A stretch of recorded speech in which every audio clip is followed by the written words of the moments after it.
One of the things we're going to talk about today is how quickly Japan modernized. And it was, I mean, insanely fast how quickly they did that and how they were able to do that. And the results of that are going to be really important to some of the things that are going to happen in the future. And it really all starts with an event known as the Meiji Restoration. By the 1800s, discontent was simmering throughout Japan. They were tired of the old feudal system that they'd been governed under for hundreds of years, where the shogun basically ruled the country for the emperor. Hopefully, you recall this from earlier discussions.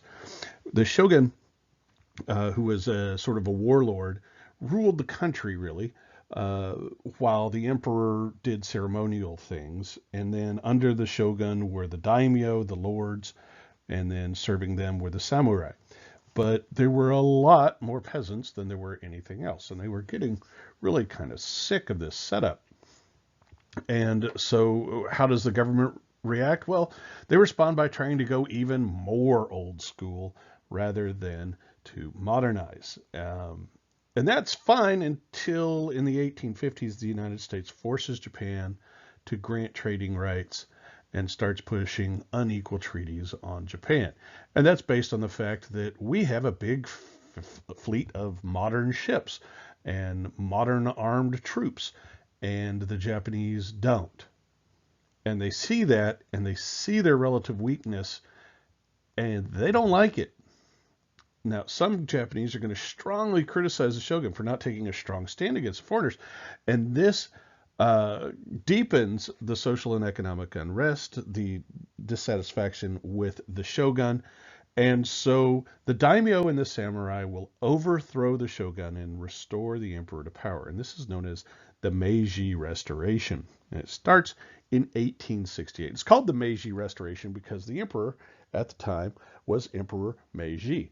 In Japan, when emperors take the throne, they take a name that is supposed to be sort of emblematic of their plan for their reign, for their rule. Meiji in Japanese means enlightened. And when he took the throne in 1867, that's the name he took. And what he meant by that was that they were going to move forward. They were going to join the ranks of the world powers because it was intolerable to Japan that they would not be considered a major nation. And so what they do is they put through a series of reforms, primarily in the government, in the economy, and in society. Okay? And they replace the old rigid feudal order with a completely new system. The government adopts the German model of government with its parliament and all. They set forth the principle that under the law, all people are considered equal. They establish a bureaucracy like the Germans had. They use Western technology to strengthen their military, and they learn from the best there are. They buy German cannons. They buy British ships and British advisors to teach them how to use those ships. Um, they buy American made guns and get American officers to come and train, retired Americans to come and train their soldiers. And they end the special privileges of the samurai. And you may have seen a film, it was made a few years ago with Tom Cruise in it called The Last Samurai. And while it's historically speaking, it's garbage, it is at least somewhat indicative of the sorts of things that were going on. Um, it's a fun movie, but it's just not, it didn't actually happen uh, that way. Anyway, um, economically, they start to encourage Japan's business class to adopt Western methods. They push the value of the merchants way up the social ladder. Under the old social system, merchants were towards the very bottom because they didn't actually produce anything. They weren't warriors. They weren't farmers. They were slightly above the very lowest groups, and that was only because they had money. Uh, so they start to rise through society. They start to build factories, and then they sell them these factories. Uh, the government builds them, and then they sell them to these wealthy merchant families, which become known as zaibatsu. And some of their names might be familiar now. One of the families that this happens to is the Mitsubishi family, who make cars and all sorts of things nowadays. And socially, they start to make some changes too. They end the legal distinctions between classes. Samurai can no longer just kill someone with impunity, they are responsible for it. They start to set up schools and universities to teach the children. They send the very brightest to Europe. And as I mentioned before, they have been hiring Westerners to teach this new generation modern technology in modern ways. So why were they able to do it so fast? Well, part of the thing is that Japan is a homogenous society. That is, they've got one culture. It's not a melting pot like the United States is. It doesn't have a lot of regional variation like, say, Germany did. It doesn't have uh, multi-ethnic groups like the Austro-Hungarians do. Okay, they have a common culture, a common language, a common past, and they have a very strong sense of identity. Economic growth during the previous shogunate gave them the money to start this. They already had experience of learning things from foreign nations. After all, way back in the way back, they had learned how to do silk and tea and write and things like that from the Chinese. But most important, I think, is that they were absolutely determined. They saw what was going on in China and the rest of Asia and Africa. And they said to themselves, that's not going to be us. We're not going to be those people. We're going to be masters of our own fate. And I think their determination to do that, plus the fact that they were a homogenous society, is what allowed them to go from the samurai there on the left to the modern troops, the modern army they've got on the right. But with modernization comes certain problems, certain needs. And as with the Western industrial powers, these new economic needs will feed Japan into having some imperial dreams. In 1894, Japan will defeat China in the Sino-Japanese War, gaining a treaty port in China and control of the island of Taiwan, which they called Formosa back then. In 1905, they will whoop the Russians in the Russo-Japanese War. They get control of Korea as a result. They will officially annex it in 1910. And they get rights to parts of Manchuria from Russia, where the Russians claimed that. In 1910, like I said, Japan will annex Korea, absorbing that independent kingdom and ruling it until 1945 at the end of World War II. So they're starting their empire. And this is only, 25 years after they really started to modernize.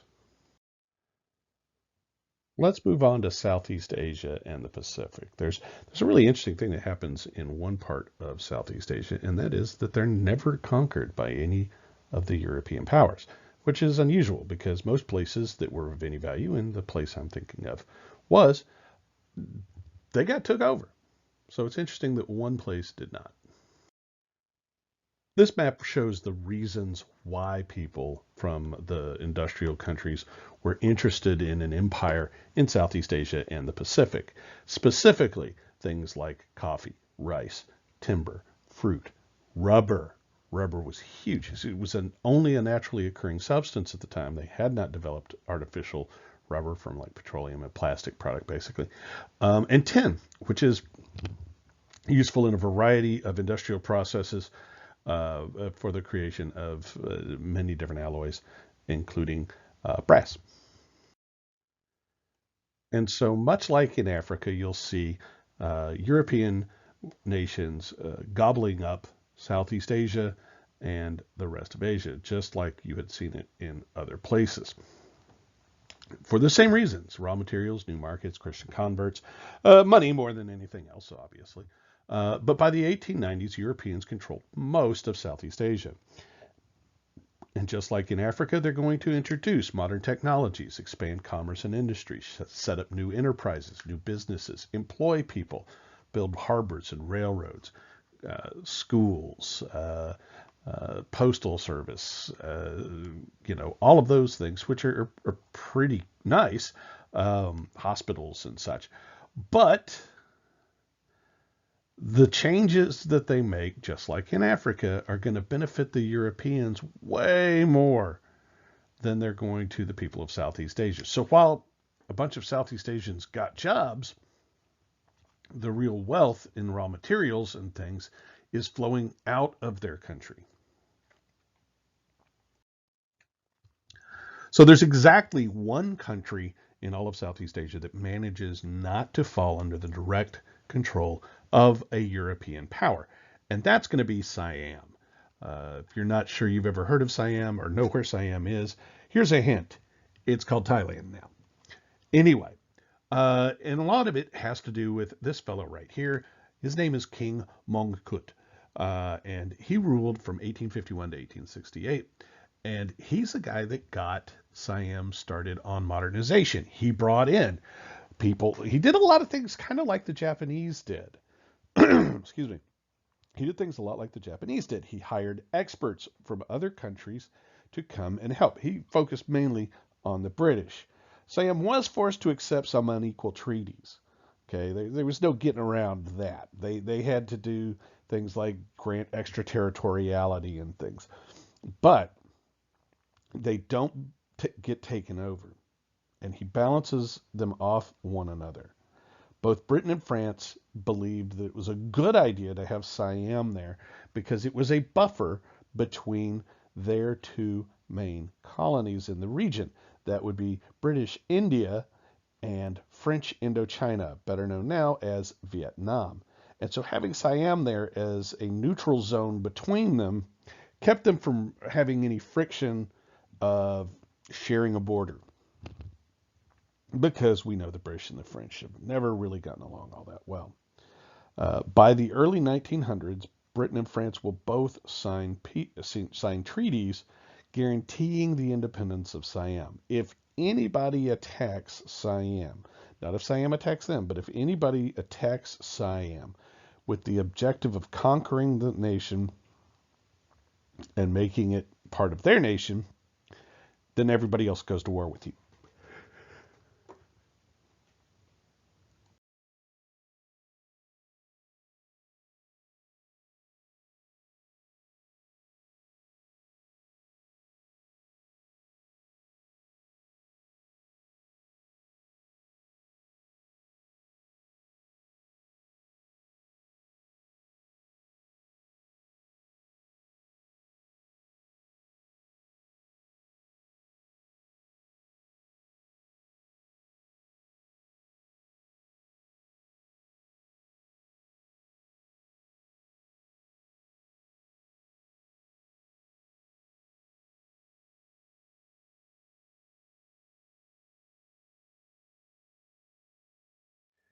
Interest of the major industrial countries begins to spread into the Pacific Islands for a couple of reasons. One is those raw materials. Another is, as we've mentioned before, they're looking for shipping bases. In the 1800s, they begin to take an interest in these islands. So in 1878, the U.S. will acquire an unequal treaty from Samoa. Basically, we take over Samoa. But we will agree to share our control of Samoa and the island chain that it's in with Germany and Britain in a triple protectorate. Basically, what we're saying is, yeah, we can all have fun here. We can all come in and out. In the mid 1800s, the United States starts sending missionaries to Hawaii. And following the missionaries, you get businessmen. And the businessmen are looking into the business of two things, really. One is fruit, the pineapple, and the other is sugar cane, primarily sugar cane. And American sugar growers press for power in Hawaii. They basically try to take over the government from the Hawaiians. Why? Because they've got the money. That's why the Americans have the money. When the Hawaiians don't let them just take over, the American businessmen call on the United States to help them because they're being persecuted. And in reality, of course, they're the ones causing the trouble. Well, the United States government says, well, we'd sure like to have another piece of our country way out there. So they send help. And in basically no time at all, the Navy shows up, they land Marines, and the Queen of Hawaii, her name was Queen Liliuokalani. Liliuokalani will surrender, abdicate her throne, and give over control of Hawaii to the United States. We annex it as a territory, and it stays that way until the 1950s. So for almost, a little over 50 years, they'll stay a territory. At the conclusion of the Spanish-American War, the United States also, at roughly the same time, goes to war with Spain. As a result of us winning that war, we take away a couple of the last of their colonies. We take the Philippines away from them in the Pacific, and Puerto Rico in the Atlantic, and we help Cuba get its independence, although Cuba's not really all that independent. We tell them what to do. And we do the same thing with the Filipinos in the Philippines. We promise them that they will have self-rule when they're ready. At some point in the future, we'll grant you self-rule. That was a promise made really early. When is it going to be? It's not going to be until after World War II was over. So now let's look at self-rule for three, what they will become known as is dominions or Commonwealth nations of Britain. These are all colonies of Britain that will become independent nations. And we're specifically talking about Canada, Australia, and New Zealand. Hopefully you remember that Canada was originally settled by Europeans from France. It was originally known as New France. Then France loses Canada to Britain in 1763 at the end of the 7 Years' War, which we call the French and Indian War over here in the United States. But when France loses it, thousands of French-speaking settlers are made. And really, they would have preferred to stay part of France. This, by the way, is still an issue in Canada. The province of Quebec is largely French descended. They speak French there more than they speak English. And they have at several times had plebiscites, which is a vote of the people, to decide whether or not Quebec wanted to remain part of Canada or to become its own independent nation. And it's gotten close a couple of times, but every time it's come up, it has been defeated. And so they've stayed part of Canada. However, just so that you know, it does come up. During the 1800s, unrest is going to continue to grow in the two colonies of Canada, which were created under the Canada Act, with English-speaking Upper Canada and French-speaking Lower Canada. And they will eventually unite the two Canadas in 1839. And Canada as a unified state or a unified almost nation is given pretty much local self-rule. In 1840, the Parliament of Canada will pass the Act of Union, which will officially describe how they join together, and they will continue to expand westward. And the two primary leaders of English and French-speaking Canada urge confederation, unification of all of Canada's provinces. And it takes a while for them to expand westward. It's a very long way with very little out there. But as they build the rail out that way, it will become uh, united with the rest of Canada. So Britain will pass the British North America Act in 1867, creating the so-called Dominion of Canada, uniting the four provinces into a self-governing nation or dominion. Six additional provinces later joined that union, and we essentially have the Canada we know today. And here is a map of Canada, um, showing the natural resources that they've got. You see where Quebec and Ontario are. Ontario is the largest English-speaking province of Canada, and you can see as they move west, they sort of follow a similar pattern to the United States in that they fill up the east mostly, and then they go all the way around to the west, and then they start filling in the center, just like we did. And the reason for that is, of course, coastal accessibility. It was just difficult to get into those interior parts like Alberta and Saskatchewan and Manitoba until they had developed more rail. Why was Northwest Territories added before that? Well, you see those gold and silver bars up there? When they found gold up there, people got interested in the Northwest Territories. Same with Yukon Territory. Yukon Territory, gold was found there, and people rushed off to the Yukon. Very similar to the California Golden Rush, the California Gold Rush of the earlier 1800s, 1849 to be specific. And now it's time for the super brief history of Europeans in Australia. In the year 1770, Captain James Cook, a British explorer, would arrive off the coasts of New Zealand and Tasmania and Australia and claim them for Britain. At the time, it was way out in the middle of nowhere. No one even had suspected that it was there. And to be honest, no one knew exactly how big Australia was because Cook did not sail all the way around it. He just knew it was a great big island. But he claimed it all for Britain. And after people did start to kind of show up, they realized that there are people living here, and indigenous people known as Aborigines, who had arrived many, many thousands of years before, and no one really knew about.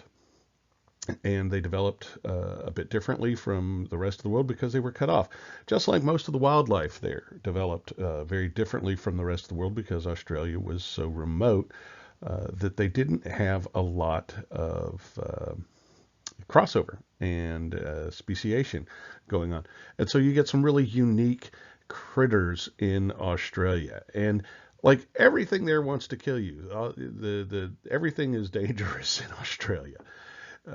Even platypus. I don't know if y'all knew this, but the male platypus is a venomous animal. It is a warm-blooded, venomous, egg-laying animal with a beak.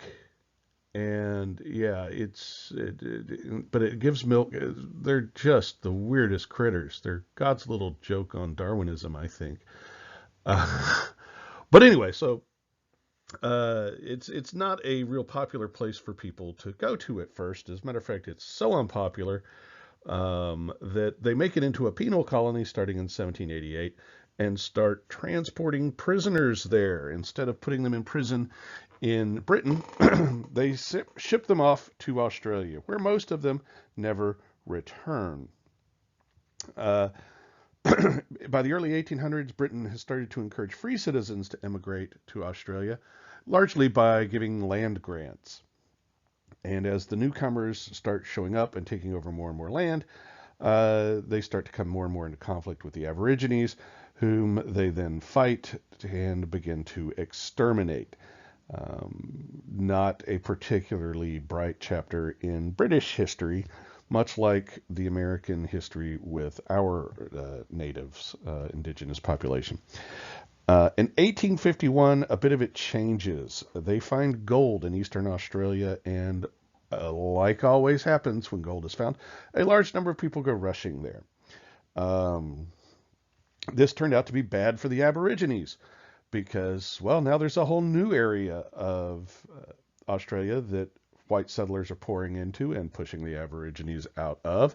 And the Aborigines are pushed more and more into the inhospitable interior of the continent, which is basically a really big desert. Now, they knew how to live in that, but it was harder to live there. It didn't support as many people. And so their lives get more and more difficult. There seems to be a pattern there, right? So by the late 1800s, Australia had won a place in a growing world economy. There was gold mining, there was a bit of other sorts of mining. They grew some crops, but the big thing that they find is that it's a wonderful place to raise sheep. And so they get lots and lots and lots of sheep there. Everything in Australia wants to kill you, even the sheep. No, just kidding. This is from a really bad New Zealand movie. See, so it's not even really from Australia. New Zealand, by the way, has more sheep than people. Actually, I think Australia does too. But anyway, it's a really bad Kiwi horror film called Black Sheep, and it stars a bunch of zombie man-eating sheep. Yes, it's every bit as gloriously awful as it sounds. Moving on to New Zealand, the neighbor of Australia. Captain Cook actually claimed New Zealand in 1769 before he got to Australia. Why? Well, because he was coming from across the Pacific. He had also, by the way, claimed the Hawaiian Islands, which he called the Sandwich Islands, in honor of his patron, the Earl of Sandwich. Yes, that's a real person. Yes, it's a real name. And yes, they invented the sandwich. But he had claimed New Zealand for Britain as well. The local people there are known as the Maori, Maori, and missionaries would arrive to start converting the local people to Christianity. Some of them did, some of them didn't, just like everywhere else. In 1840, Britain will annex New Zealand, and white New Zealanders would win independence. By the 1870s, Maori resistance had crumbled after several conflicts. The British Maori Wars. The Maori Wars were actually pretty nasty. Maori were cannibals, ritualistic cannibals. They had really fierce war dances known as a haka, Haka, in which they say sorts of things like they would do these before their battles with one another, and they were basically bragging about how tough and bad and mean and strong they were and how they were going to eat you after they beat you. Um, but by the 1870s, they've lost, which is not bad considering it took almost 100 years for the British to subdue these people who were essentially Stone Age when the British arrived. And just as a testament to how tough and independent and fierce these guys were, it took them that long to really pretty much subjugate them. Nowadays, the English descendants and the Maori get along pretty darn well. They're very well integrated in their society down in New Zealand. New Zealand's a really neat place. I would really love to go. It's on my bucket list. The colonists took over Maori land and engaged in several fierce wars with them. As a result. Anyway, some other things about New Zealand. New Zealand pioneered in several areas of democratic reform. In 1893, it became the first nation to give universal suffrage to women in the whole world. So New Zealand is the very first country to give women the same electoral rights as all their men. It was at the forefront of other social reforms later on, and has always been. It's a very socially progressive place. Why in particular? I'm not sure, but it's an interesting place. It's also the home of the All Blacks, their men's national rugby team, which has been around for about 120, 130 years there. The All Blacks are arguably the most successful sports team of any sport ever. In the last century, they've won something like 95% of their matches, which is just phenomenal. They don't lose very often. They've never lost, for example, to the United States. I've seen them play. They're amazing. It's like watching a clinic on this is how you play rugby. Rugby in New Zealand is huge. It's bigger than religion. It's virtually a religion of its own. There's even a noticeable effect on the New Zealand stock market when the All Blacks lose a match. They actually typically have a fairly significant dip in consumer confidence in their stock exchange. It's that big a deal over there. But even though they're very successful, they do sometimes choke at the World Cup, which is just astonishing. But they have not won it several times when they've always been the favorite, pretty much since they started doing it back in the 80s. Anyway, New Zealand is also the place, it's the home of a famous film director named Peter Jackson. Maybe you've heard of him. He made a couple of movies called The Lord of the Rings and The Hobbit. He also made King Kong, which was not great. It wasn't terrible. It was not great. But anyway, he's from New Zealand, and that's why he set The Lord of the Rings and the Hobbit movies in New Zealand. It's a beautiful place. Really want to go see it. And that's it for New Zealand.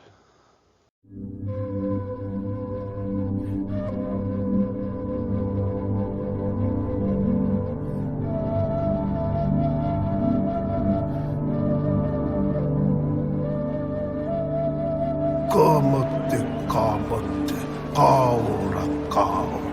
Kamote, kamote, kaora, kaora. Tonight the tonga to puhuru, huru. No, no, itiki mai whakawhiti tērā. Hupane ka upane. Hupane ka upane whiti tērā. Tēnā koutou.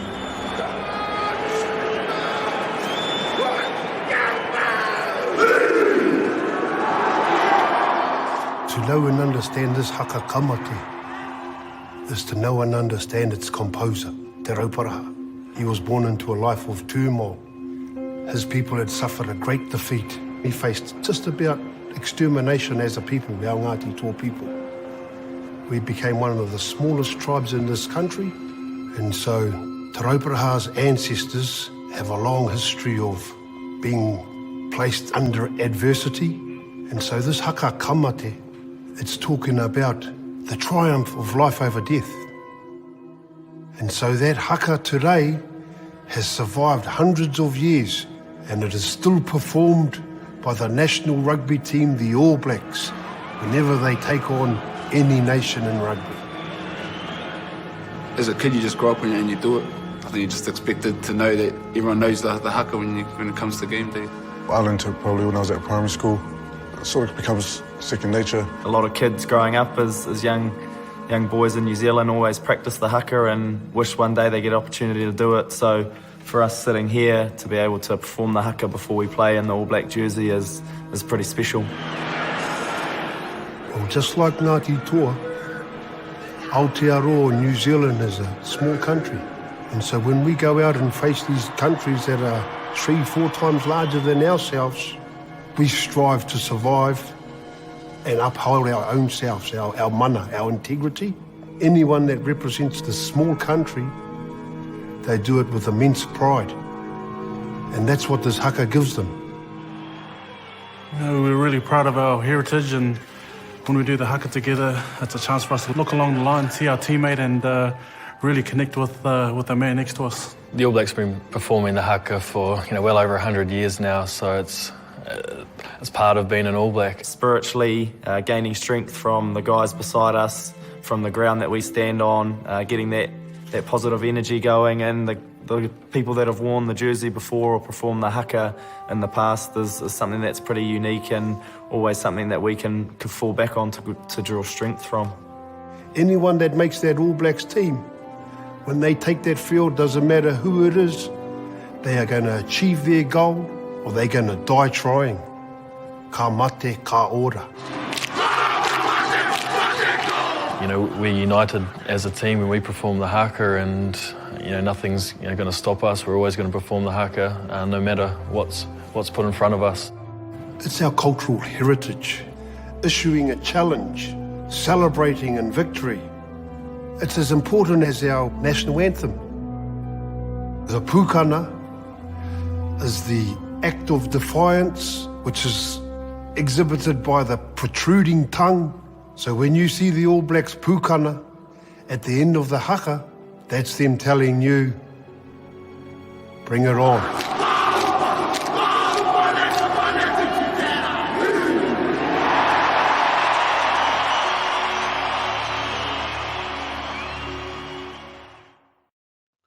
And so that being said, by the way, I love the Hakas. You should check out some of the videos on YouTube of Hakas, especially the flash mob Hakas. They're really cool. I put a link on the last slide for that. But anyway, that being said, here is a map of Australia and New Zealand showing the resource. This is a resource map. It's one of the various kinds of maps. Hopefully you remember that from way back at the beginning of the semester, or first semester. We talked about different kinds of maps and geography. Anyway, and it shows really well how crowded New Zealand is, but also how empty Central Australia is, and how almost all of the development has been along the coasts. Why do you think that is? And now we'll move around to Latin America. That's basically everything south of the United States. And we'll talk about political and economic problems they faced, how Mexico struggled for stability during this era, and how the U.S. influenced all of that. Now, as we said before, when we talked about the era of revolutions in Latin America, really what's happened has not made a lot of changes for the mass majority of people. They lived the same lives they had under colonial rule as they were under independent rule. That is, most of them were peasant farmers, most of them were desperately poor, and generally speaking, a group of very few families ran the country. And so they're plagued with a lot of issues as a result of it. Another problem is that they don't have a lot of unity, either in their ethnic terms, where you have the various tribal groups who've never really liked each other all that much and have been grouped together by the Spanish for convenience reasons, and also physically, because a lot of areas, particularly through Central America, are divided by mountain ranges. Also, South America has the Andes running down through it, but they're physically separated, and there's not a lot of roads and things to cross those, to connect them together.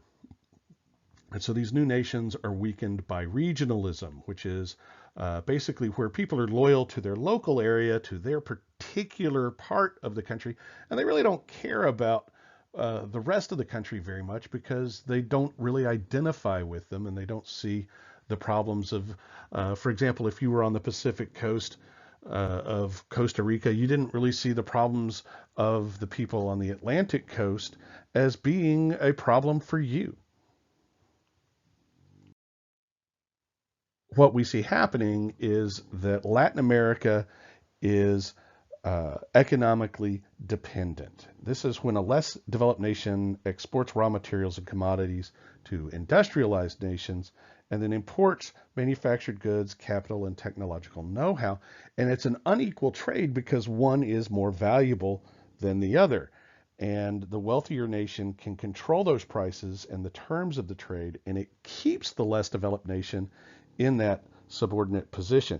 And this had happened under the mercantilist policies of Spanish and Portuguese rule, and it continues after independence. Again, they see a lot of the same problems after independence that they had had during the colonial era.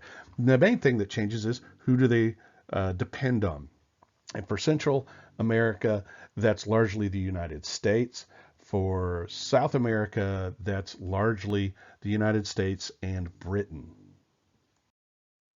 In fact, the United States looks at Latin America as really a natural sphere of influence for us. They are less powerful nations that are very physically close to us, and at the same time physically distanced from the other industrial nations. And even since the early 1800s, the United States has had this sort of proprietary view of Latin and South America. And in 1823, the United States issues a policy known as the Monroe Doctrine. And it basically says that the American continent is no longer open to colonization by European powers. That European powers that already had colonies could keep them, but new colonies would not be permitted. And that we would go to war if you attempted to do so. Now, in 1823, the United States had absolutely no way of backing this up. We could not have enforced it. Luckily, the United Kingdom liked this idea, and so they helped us back it up. The UK liked it because it would help to keep markets open for the United Kingdom, and without them having to go to the expense and trouble of conquering the place. And so they will get involved in it that way. In 1904, by the time the United States actually is powerful enough, President Theodore Roosevelt will issue the Roosevelt Corollary. And under that policy, the United States would claim what they call international police powers in the Western Hemisphere. Basically, that means that we're going to make sure that the Western Hemisphere goes the way we want it to. And if anything threatens the peace, then we can choose to intervene as we wish. And for the next decade, the U.S. will frequently intervene militarily in Latin American countries to protect American lives and, even more importantly, American investments. As part of this, we helped to build the Panama Canal. It's a major issue. It's a major expense. It's a major development in transportation history and transportation technology, because with the Panama Canal completed, which it will be completed in about 1914, if I remember off the top of my head, you now can cross from the Atlantic side to the Pacific side without having to go all the way around South America, which was a very long and quite dangerous trip, to be honest. The southern tip of South America is very far to the south, and they have very severe storms and prevailing winds and things that make it quite difficult. And so we will back the Panamanians in a revolt against their mother country, which was Colombia in South America at the time, in order to gain control of the area and have permission to build the Panama Canal. To the people of Latin America, however, this is just more Yankee imperialism. We even have a term for it. We call it all dollar diplomacy, where our investment dollars are what we use to control the governments of these other nations. Now, the Monroe Doctrine, the Roosevelt Corollary, these are hugely important to U.S. foreign policy because we still believe this. This is still United States active U.S. foreign policy. We don't like other people messing around in what we consider to be our backyard here. And again, here we have a map showing the materials, the raw materials and things that we're taking out of the Caribbean and South America, at least that area of it. Okay, a lot of fruit, bananas in particular, coffee, palm and rubber, timber, cacao, sugar, all of these things, quite valuable. And we are taking those out. If you look towards the middle there, you have that light purple, Honduras, Nicaragua, Panama, and to be honest, El Salvador, Guatemala, and Costa Rica should be that color as well. All of them under pretty strong U.S. influence. So what kind of impacts did imperialism have? Well, that's what we're going to talk about here. Economic, cultural, and political tensions that are going to happen as a result of imperialism. Economically speaking, the U.S., Britain, France, and Germany will become dominant in an emerging global economy, it's been around for a while, but it's really getting more and more close-knit, tighter control, more interaction, better communication. And a lot of that has to do with communication technology developing and shipping technology developing. We see the transmission of goods from one place to another becoming much simpler, much less expensive. That's the whole point of the Suez and the Panama Canals, for example. And it really helps to start to establish the modern global economy. In those days, it took weeks or months to get things from one place to another still. Nowadays, of course, we complain if our Amazon Prime order isn't here in 2 days.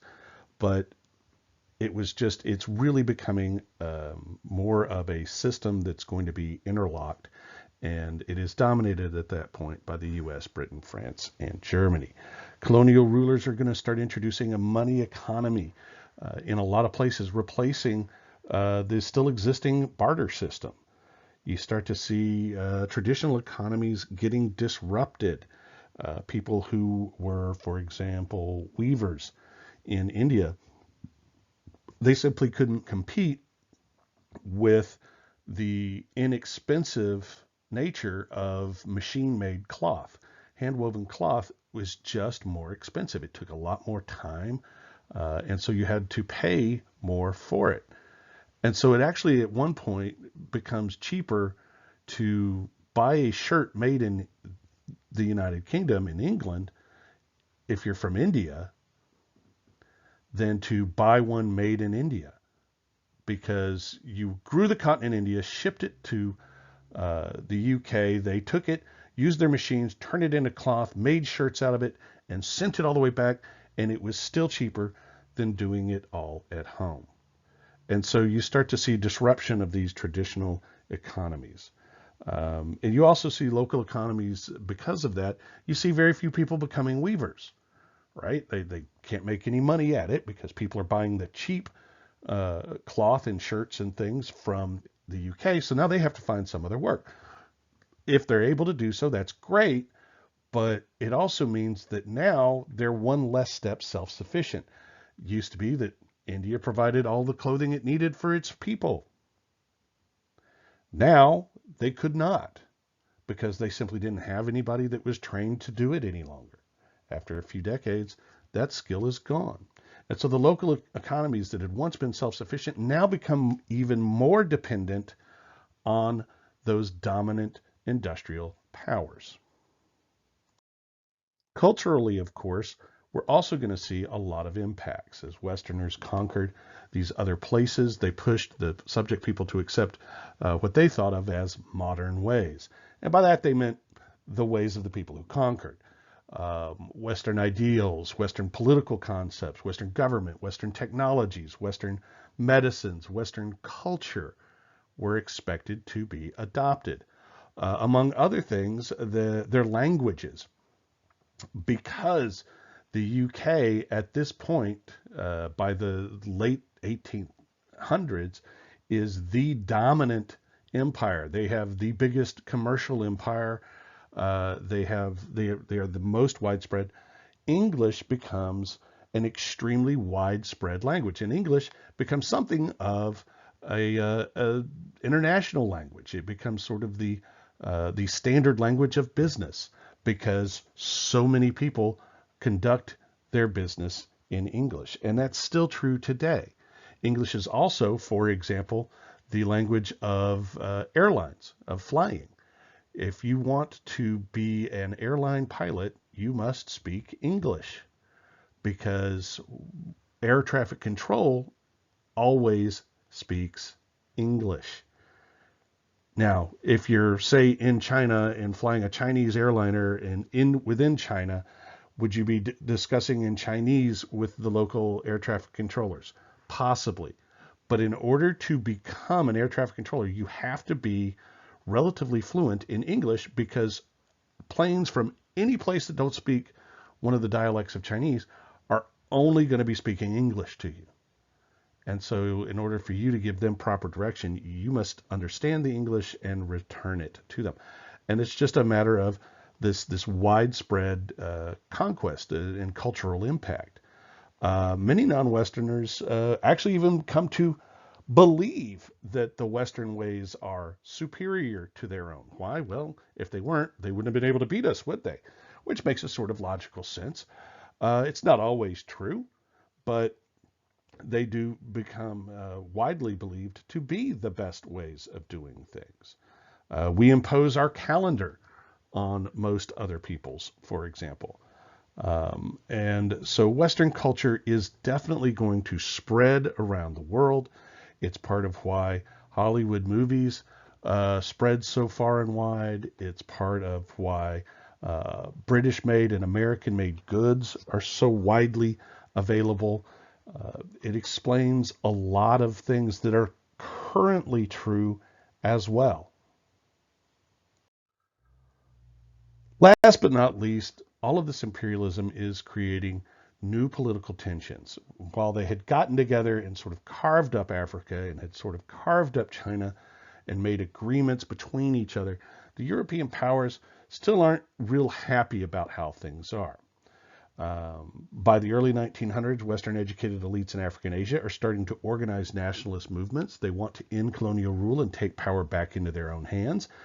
That's going to be an issue of imperialism causing political tensions. But even worse is the competition for additional imperial power between these Western industrialized nations, because that is going to be one of the causes of the deadliest war the world had ever seen to that time, which begins in 1914. At the time, they didn't call it World War I. They called it the Great War. And that is where we're going to end it for today. You've got a test coming up. You should have a review up. If not, I will double check and make sure that it is. And your test is going to go live in a couple of days. So study up, and we will talk to you soon. If you have any questions, please be sure to email me.